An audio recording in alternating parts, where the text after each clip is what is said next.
So they throw the pick six. They'll get another shot at it now as this one's in the air.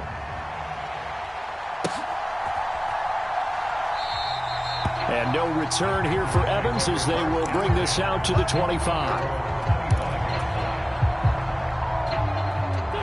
The Panthers out there and ready to begin their next drive. Where we stand right now in the fourth quarter, this one pretty much out of reach. And, Charles, I know they're going to be disappointed about several things with this ball game, but the self-inflicted wounds, they've had several turnovers. You would have to think that's going to be something they're going to discuss heavily in the film session in the coming days. You're absolutely right about that, partner, because they're going to have to sit in that film room and watch every error that they made and figure out how to not do it in the future. And mentally, I think a lot of the guys are already starting to think about, okay, how do we put this behind us and get better for the next time out? This, they'll use as motivation for the rest of the time that they play to hopefully never be in this type of situation again. So signs of life in what's been a dormant offense in this second half. Here's 1st and 10. To throw, it's Wentz. That'll be caught by Anderson.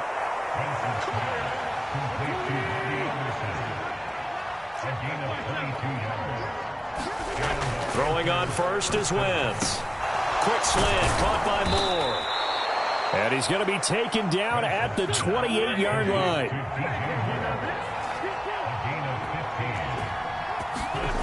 Wentz now on 1st down. Open man, Arcega-Whiteside. Touchdown, Panthers. J.J. Arcega-Whiteside. 28 yards. And the Panthers have got it back to a 2-score game here in the fourth. Oh, and now they're going to fake it. His throw incomplete. Let me go ahead and show my age a little bit.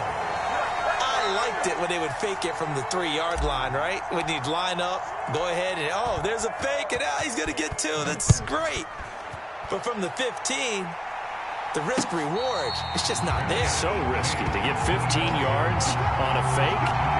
Well, you see the result right there. Yeah, I know these young whippersnappers are trying to do different things in this game, but let's go back to old reliable. Kick the ball through the post. Get off my lawn. That's darn right.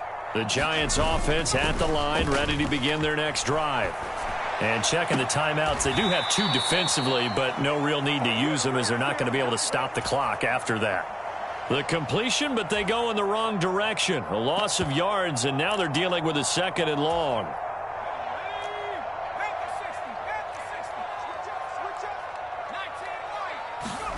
That one looks like he'll throw here. And this throw incomplete. Now the defender all over him that time, but it's going to lead to 3rd down. As soon as he leaked out and began his route, someone on the defensive side broke with him and arrived just in time to separate him from another reception.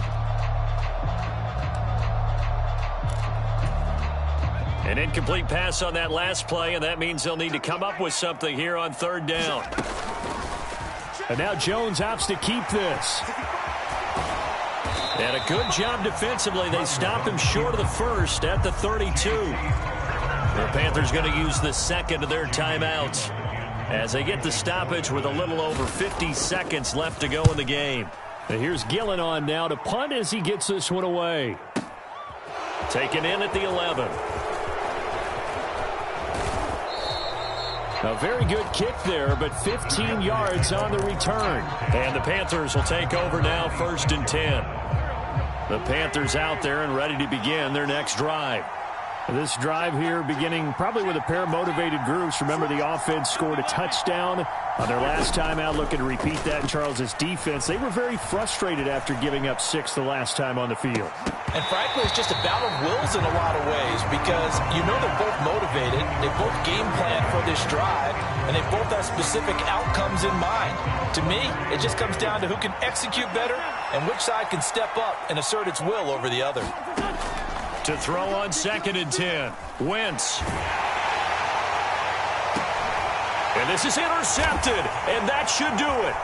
Picked up by Fabian Moreau. And the Giants are going to take possession of the football. Charles, whatever's going on between his ears right now, it's just not completely calculated correctly. 7 picks between last week and this week after that one. And they always say the most important part of a player is those 6 inches between the ears. But right now, it's all those interceptions that are going on. So whoever his trusted confidant is on the sidelines, I don't know if it's the offensive coordinator, quarterback's coach, maybe the backup quarterback, that's who he needs to get with now and get himself calm. From the 40 now on 2nd down. Jones, he'll let it go deep for Beckham. And that will be incomplete. Tried to dial up the long one way out there, but it'll be 3rd down. Finally, a good play there defensively on the deep ball. The secondary has had its struggles this entire game. Offensively, they've had their way with them.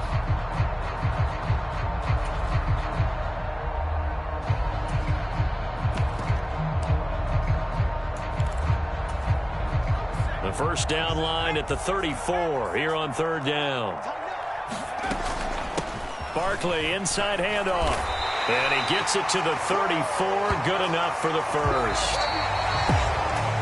Well, this was a very close ball game at halftime, Charles, but in the second half, that offense kind of kicked things into another gear, and they were able to pull away for the victory. And Brandon, I think they're the type of team that just looked in the mirror and said, hey, ton of pressure on, but we're the type of team that can flat out handle it. They stood up with confidence, and made it happen for a victory. So for the Giants, it's a win here in their home opener as they move to 2-0. And they'll get to stay put for a few days as they'll host the Dallas Cowboys next week. Meanwhile, for Carolina, they'll drop to 0-2. And they'll try to make amends next week as they host the New Orleans